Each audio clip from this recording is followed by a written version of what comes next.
अकबर चाया है किसे तमाचा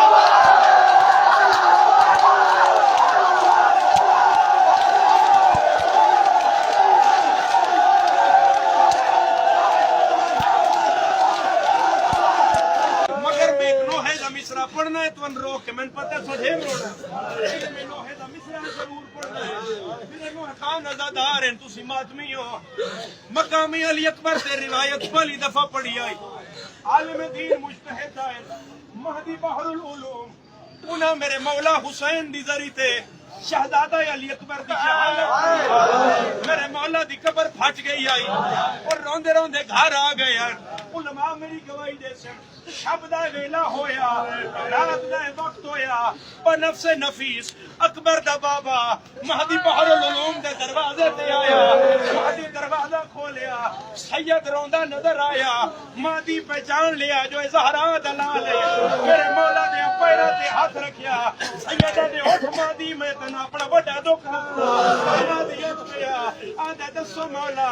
सैयदा दे मेरा बड़ा दुख है मैं अकबर जाके रोंदा रहा शामी तारियां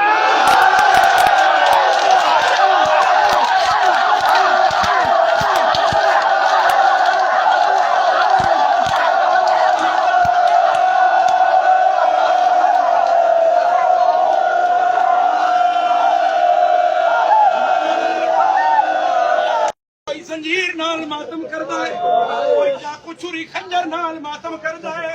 अकबर हुसैन खैमे रखिया है अली दियां दियां पत्थरां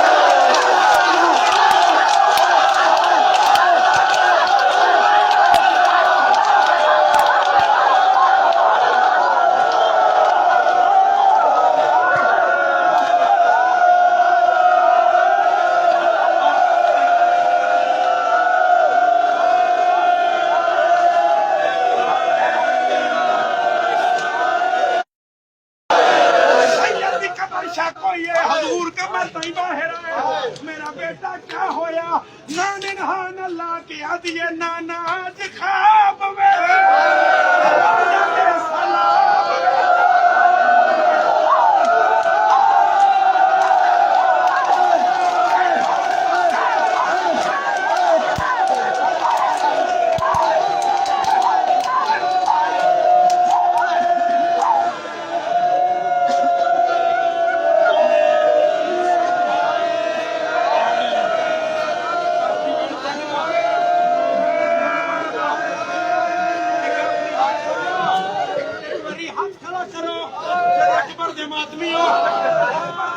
हाथ दिखावे मैं पान पड़दा हाथ मातम कर सर ते आवी हजूरा दिन होर हाल सुना आदिया नाना वड्डा दुख दिखा है केड़ा दुख अपने बाबे दादी अकबर को चाही वेंदा